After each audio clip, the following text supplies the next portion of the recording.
Hey, it's your girl Egypt. Welcome to Egypt's Eye. Let's try to look at a different side of life because we are looking into the dark night of the soul and shadow work. After my last reading, I felt really called to make a video about it because I just feel like whoever it is out there, someone may really need this, or just to know some things that can maybe help you. But also I just want to talk about my own experience to know that it's a very diverse experience, and like you're not alone going through it. Even though dark night of the soul, you feel very alone, but you're not. So I got my little notebook here and I took some notes, but like I'm really a free thinker. I just spit what I'm thinking and what I'm feeling, but I took some notes so I can kind of stay on track. And it was just like yeah. So I want to start with first the dark night of the soul. That topic, it's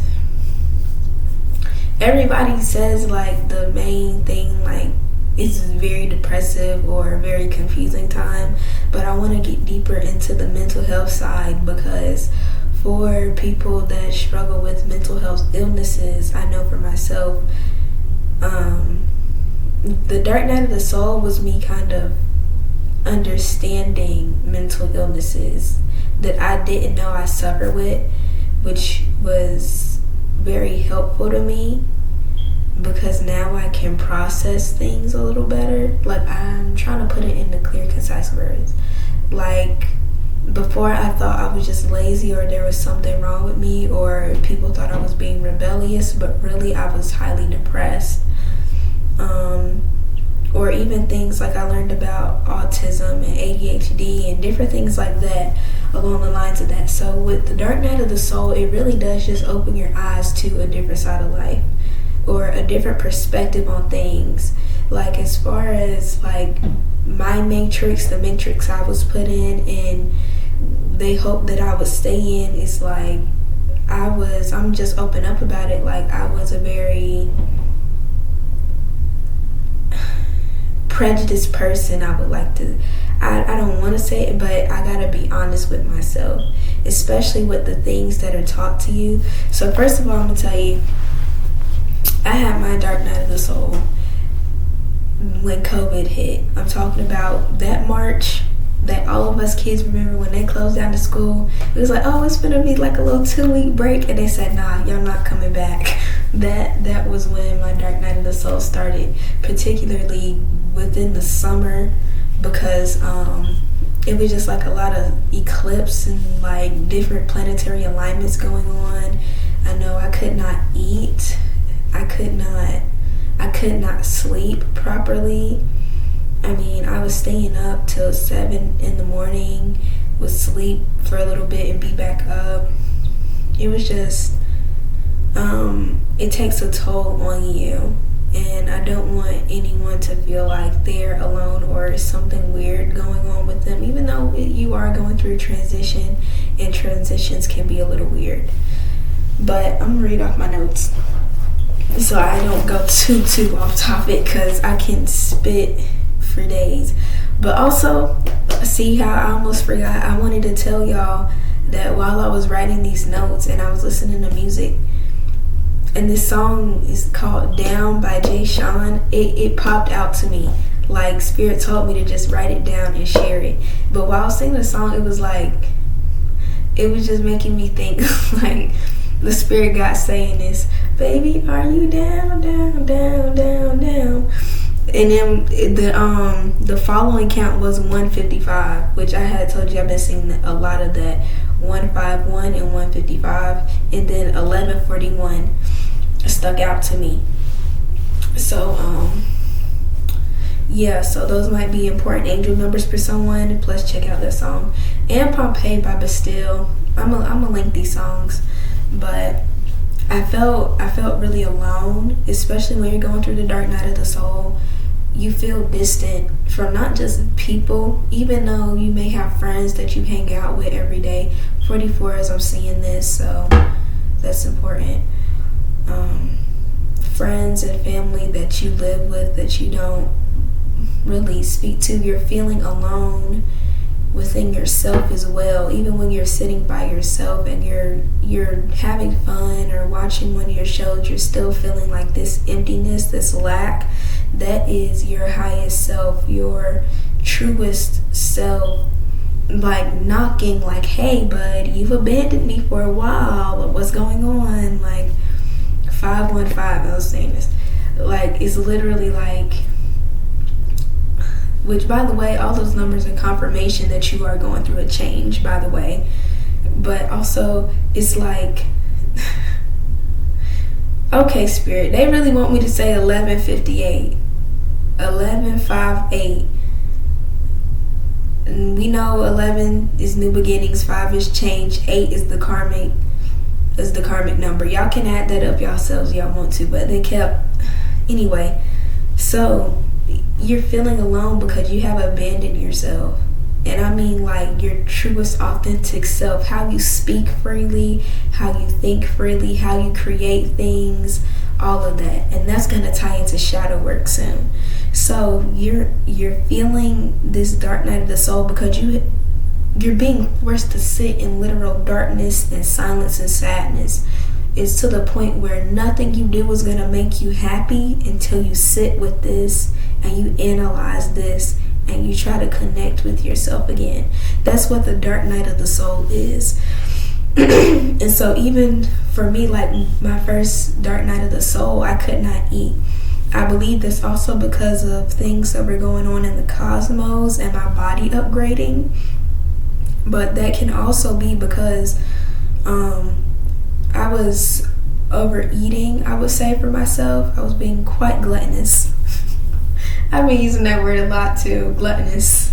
It's so funny coming out, but for real, I was being very gluttonous with my eating. Like, I've never been a very fat person, but I was a little chubby. I did have a lot, I'm not gonna say a lot more, but a little bit more weight on me than I did now. But I just used to eat because I felt bored, I felt alone, I felt like it was nothing to do. Like, it was like a depression eating, and that's not good for you, for one. Especially the stuff I was eating, it was just not good for me in my alignment.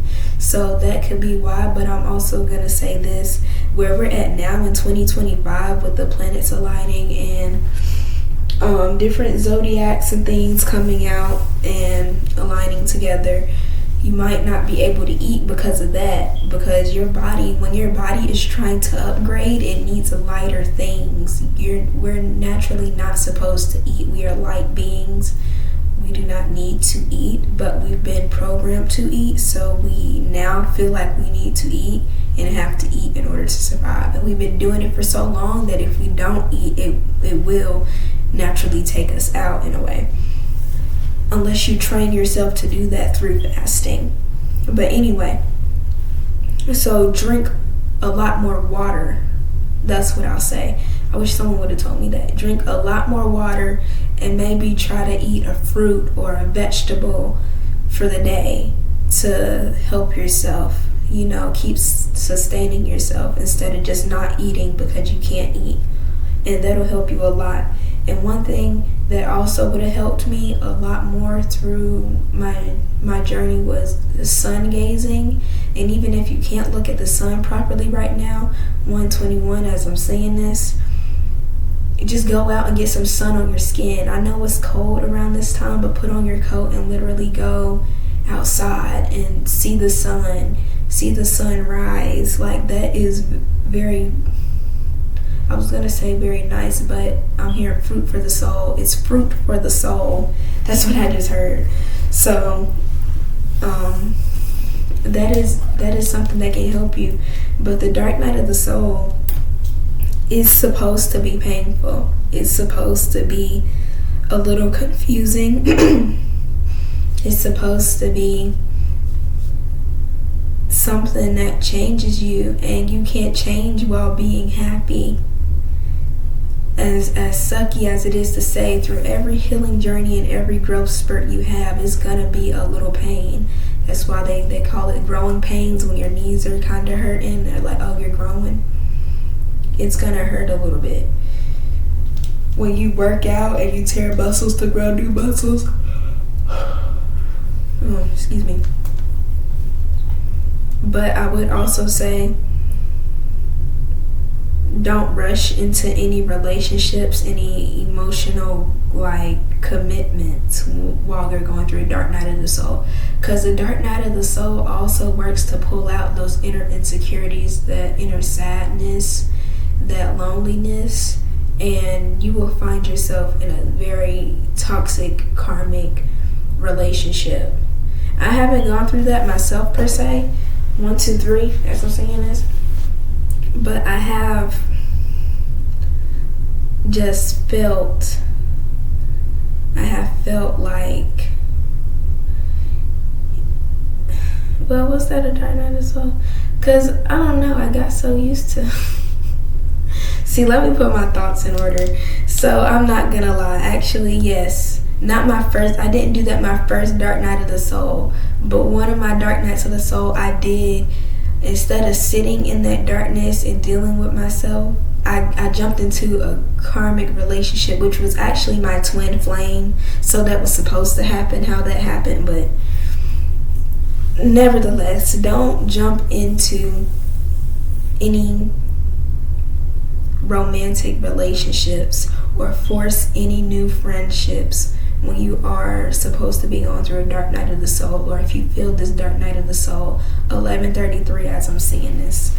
I got a lot of angel numbers popping out. Thank y'all. Thank you, Spirit, for being here for this conversation, because I left in the description of the last video, you are being backed by something greater.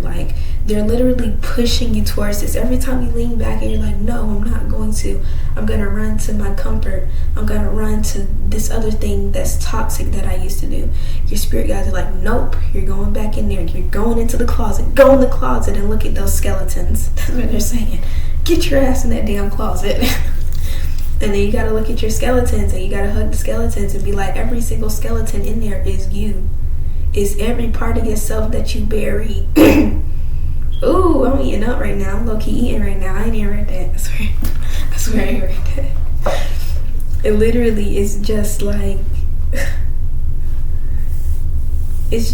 it's you'll learn to appreciate it once you get used to it. Once you be like, oh damn, this is a dark night of the soul, I need to sit down, I need to journal, let yourself be happy. Because one thing I did in my first dark night of the soul was I jumped back into a lot of comfort shows, like Gravity Falls. That's my shit, man. But I hadn't watched it in so long, and I just rewatched it, the 2 seasons. Still pissed about that summer. Where is it at? We still waiting on next summer. But anyway, I'm just grateful that I let myself do that. And let yourself enjoy your comforts, your comfort shows, your comfort foods every now and then. Don't be too gluttonous. Don't be too much with it, but let yourself still enjoy those happy things. Because a lot of people get caught up in breaking the matrix and fuck the matrix, that they don't allow themselves to be happy and build their own matrix. And the matrix just means womb, whatever you're birthing out. So is someone controlling your matrix, your womb, or are you controlling it for yourself? And if it's a male watching this, you know what we're trying to say here. You know what I mean. It's just your creation energy. So with that being said, yeah, and then also your mindset is going to completely shift. A lot of things that you thought were wrong, weird, cringy, or just acceptable, you're finding that it isn't. My whole mindset on gay people, and I'm saying it I'm not, I identify as pansexual myself. I believe highly in personality, and I don't care about genitals or whatever. I really connect through the soul. But I was taught that that's not okay. I heard things like girls shouldn't hold hands. Oh, that's weird. I came out like during my dark night of the soul actually, and that caused a lot of chaos and some words were said, but nevertheless I still love myself and I care for myself more than anyone, so I don't give a fuck. But like your mindset on things, even if your sexual orientation stays the same, your mindset on how you view others, like you're gonna understand certain things that are okay, certain things that were wrong that you were taught, like learning things about, like I used to think like being called autistic or ADHD, that was an insult, because I used to say that. I'm not gonna lie, I used to call my little sister that as an insult, not understanding that that's just a normal way and a different way of thinking because of what things that were taught to me in this matrix, things that are spoken to you that you think is normal and acceptable. And then I started to come and realize, A, that's not right and that's not okay to say. 2, I'm pretty sure I am that. that's when I really had the ball dropped on me when I went to therapy, and they was like, yeah, we're pretty sure you're autistic, Egypt. It's like, but anyway, and plus I truly believe autism is just because your brain is in the natural function of a creator, of someone who manifests realities and creates and thinks differently. Like the machine programming is not going to work on you. And I find that a lot of spiritual people identify with autism or ADHD or ADD or authority something disorder, where you don't like to listen to authority. They tried to diagnose me with that. You don't listen to authority. You don't want to listen to authority. And it's just like, no, my brain came down here with the natural settings, and you can't change the settings. You can't sit me at a desk and beat me into submission, you know what I'm saying? So like dark night of the soul encompasses all of that. Like you're gonna start realizing what abuse is for real, like I was speaking about in the tarot video. Like you're really realizing, like, how do I put it, like someone calling you out of your life. Best way I can put for my life is I got used to people calling me out of my name, calling me all sorts of crazy things out of my name and projecting things onto me and saying some crazy stuff, man. And I just started to let that happen and just breeze by it. But once I sat through this dark night of the soul and I began to realize, if I can't call you that, why can't you call me that? If you're supposed to be this important figure in my life, why do you treat me as if I'm less than? As if I'm trash? Like you really start to think, like the wheels start turning, and then once certain stuff start to click, you start to get pissed off. Like that's what a lot of people say, healing from abuse first starts with anger, because you have realized you've been treated wrongly and you let it slide. So you might be looking at yourself like, damn, I really let that happen. But you gotta understand, you've been treated in such a way for a long time and your voice has been taken away. So 1211, as I'm saying this, 1211. But for real, it's gonna start with that. You're gonna start to say, hey, you can't speak to me like that. Like that was my first step into ever taking my power back. I'll never forget my so-called mother. My biological father had got me this TV for Christmas, and I would watch it. Like I'll watch anime and stuff up until like 1, right? And it's never been a problem that we stayed up that late until I got that TV. Now it was, I don't want that TV on. I don't want that TV on. And it's really because she had an anger towards my father, but it's also, I think she low-key has a jealousy that I loved him in such a way. And I'm not finna trauma dump on here, but anyway, as I'm talking about y'all, what y'all need help with. But anyway, so she came in, I already knew like she was gonna start cussing me out and calling me out my name, because that was the usual go-to. And I just decided tonight's the night where I'm gonna say, hey, that's not okay. I didn't want to cause no fight or get crazy or nothing like that. But I just straight up said, hey, can you please not call me out of my name like that? That's not okay. That's word for word. That's what I said while sitting on the top bunk bed. And she got ready to fight. Like, she was like, what'd you just say to me? Like, ready to throw hands and squabble. And now me, I'm already angry. I already got a lot of anger festered up. I'm like, okay, let's go then. Like, I guess that's just how it's gonna have to go tonight, because you're not finna keep calling me out my name. Like, that's how it's really, really gonna get, going through the dark night of the soul, moving from the sadness and the anger and just understanding yourself. You're gonna be ready to fight for yourself again. And that's how you know you're really making it through. Because fighting for yourself, I didn't realize it at the time, but that was such a big step for my inner child, because that taught me that I am allowed to speak up. Now, I was scared and shaking in my boots while I said it. I was scared and shaking in my boots when I got up and said that I'm going to fight for my respect. But I still stood there and I fought for my respect. And so at the end of the day, the story is, and by the way, the fight didn't get too serious. My stepdad was there, and he made sure it was like not that serious. And my little sister was there. She made sure it was broke up or whatever. But at the end of the day, like, all of that stemmed from, and then your abusers also, they're going to look at you differently. They're going to have a new animosity for you because you gain consciousness. They can no longer treat you the same way, and that bothers them.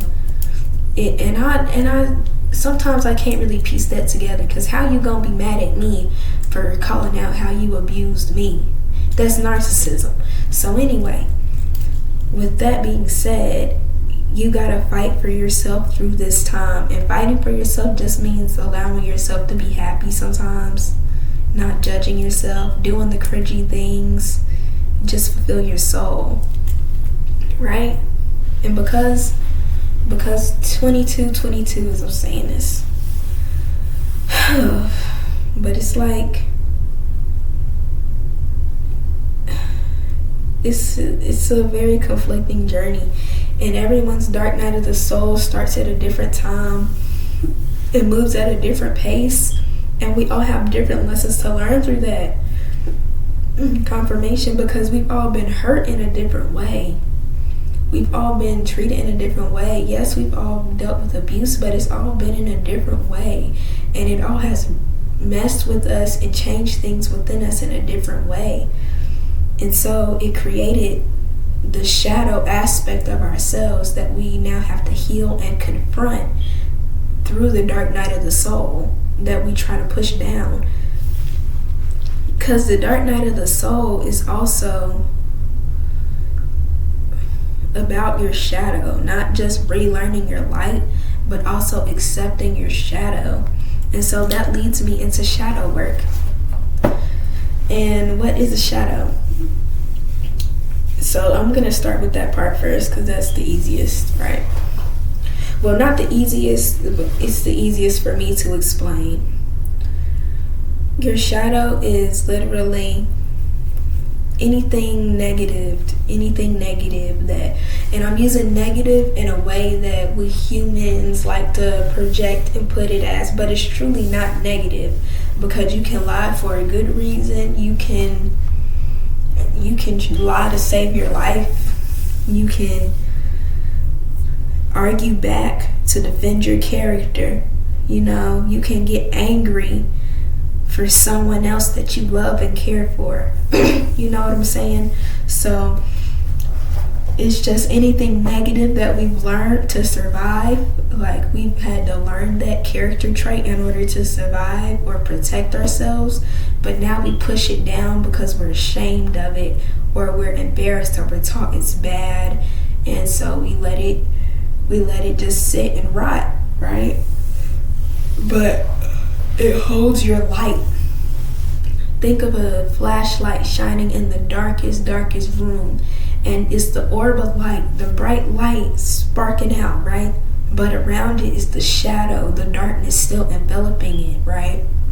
Because that darkness holds your shadow and protects it. Like, one thing I've learned better while honing my shadow and learning to integrate my shadow is that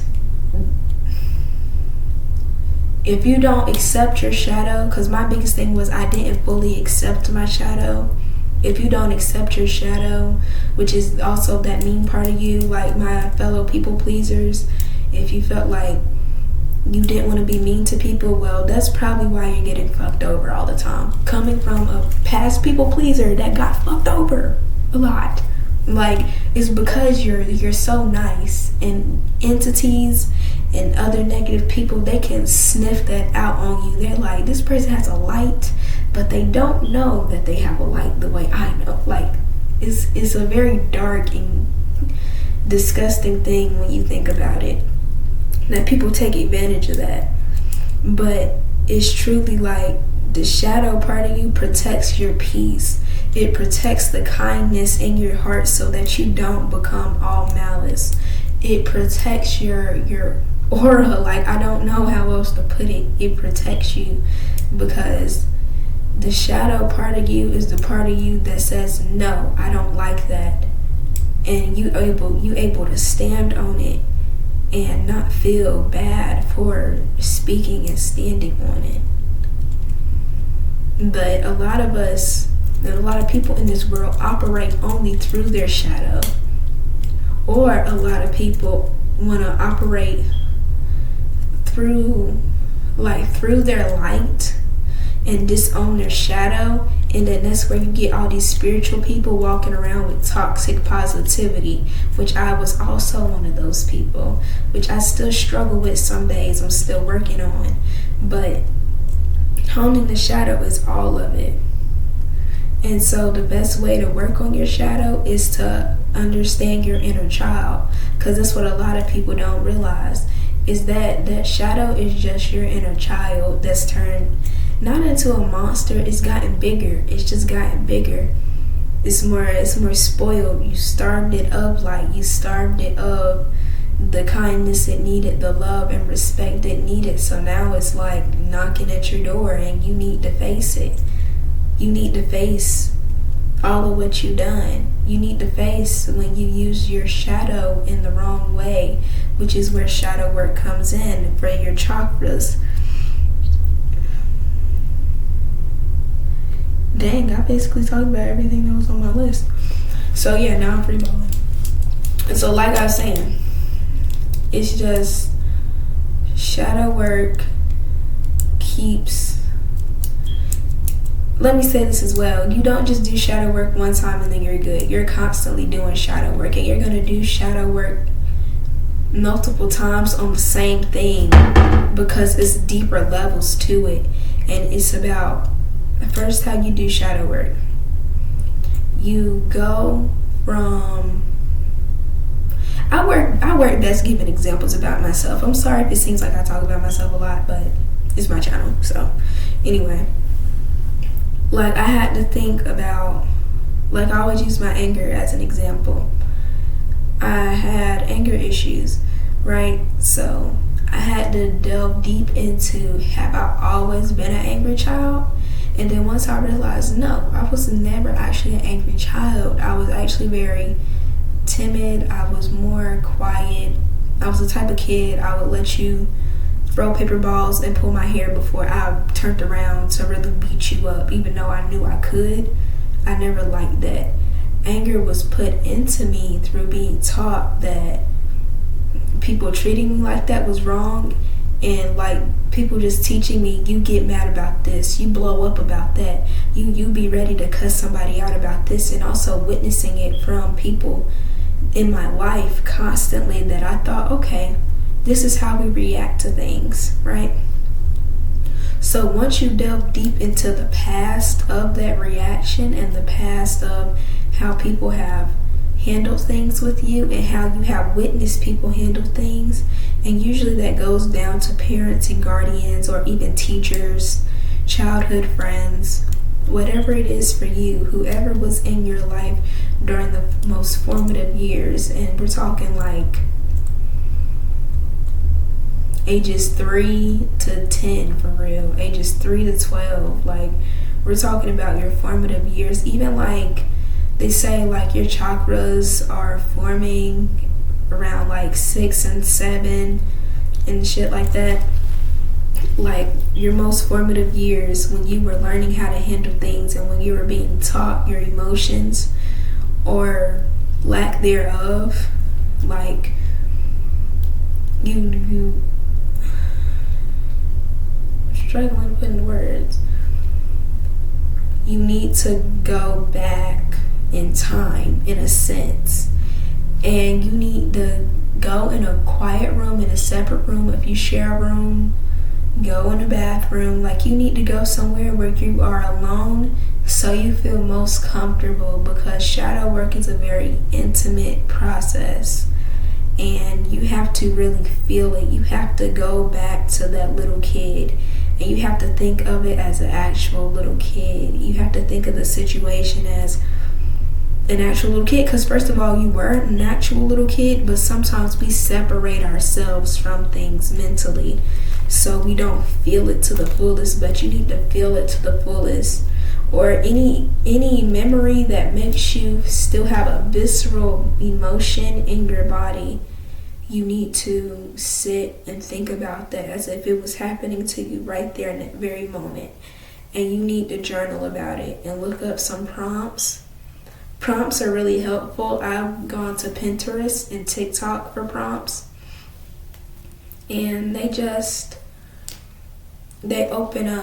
not only open up the chakras, like in Avatar, how they show like them talking about the chakras and how you gotta cleanse them and clear them. They're like the rivers, the little pools, and they can't flow. They have all that muck, they can't flow properly. That's what it is. It's like every chakra has different prompts and different meanings, and I don't want to talk too much into that. I'd rather you do your own research. When it comes to spirituality, I don't like to tell people how to move things and how to have routines, because I was someone on the journey. I wanted to have everybody's routine and everybody's practice, and then I hated myself because I was like, this isn't meant for me. Maybe I'm just fucking it up. And it's just like, no. We all have our different learning curves and different times and different things we need to work on and different routines we need to build for ourselves, right? So, but I strongly suggest you go on TikTok and look up some shadow work prompts and just different people talking about shadow work, because different perspectives on it is also what really helped me to understand it for myself, and to the point where I can see my shadow is really just my inner child that was told this is bad, that is bad, and I pushed it down. Like, even I talk about a more positive aspect. I was a very, I want to say like flamboyant. Like I was the type of kid, I was always out there. Like I was the kid in kindergarten, I had some cowboy boots, and I was pretending like I had a hat and I was dancing. Like I was that girl. And I don't care what nobody say, I was that girl. And the teacher was like, no, don't do that. You can't do that. It's bad. I'm like, why? Like I'm just being myself. I'm just dancing. It's free time. Like it's free time. Everybody playing with blocks. I'm just dancing. I'm having fun. I was the type of kid, we had the reading flashcards and I threw it in the air like it was confetti. I don't know. That might have been a little bad. I didn't understand at the time. But my mindset was just, I'm just having fun. Like, it's free time, bro. Like, I don't know. Like, I've always just been a kid. Like, I was doing something that made me have fun. I seen 3, 4, 2, 1. I wanted to say that.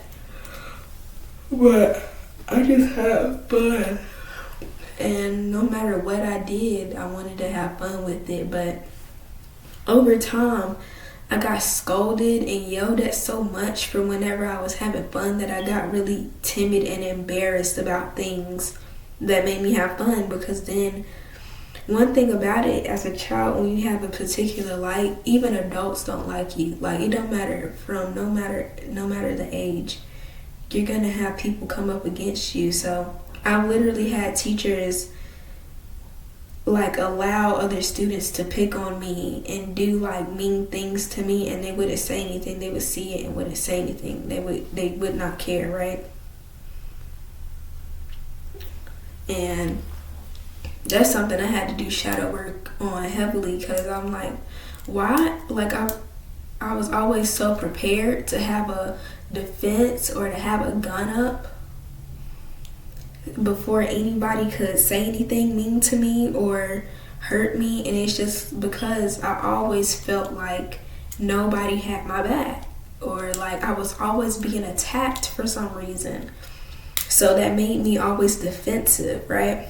Or why do I have trouble surrendering to the universe, or like letting my blessings just come to me instead of trying to perfectly plan everything? And it's because I didn't have people in my life that just gave me things and let me have things and told me it's okay, we're gonna help you. Like, I've always had to plan and budget myself and go out and buy myself stuff and take care of myself, basically, or I wasn't taken care of. So I had to learn to release that mindset. And those are just simple examples of things that I had to do shadow work on, because I had to go deeper into my childhood. Or even as far as another example, like, why can't I celebrate myself? That's what I did shadow work on actually the other night, so that's a good example. Why can't I celebrate my wins? Like, I just recently got into college, community college, to transfer to my university, hopefully, because that was my first plan before I gave up.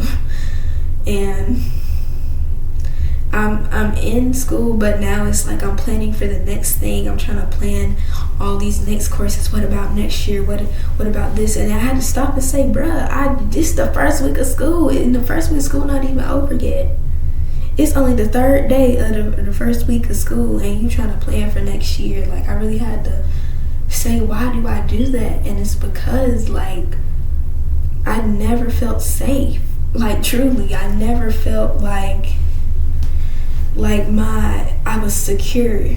I was secure in where I was. Like, everything was gonna be taken away. 1, 2, 3, as I'm saying this, like, it just, I don't know how to put it, but as a child, even when I got things, it was like, it's gonna be taken away, or it's not gonna be like permanent, or things are gonna start to go wrong.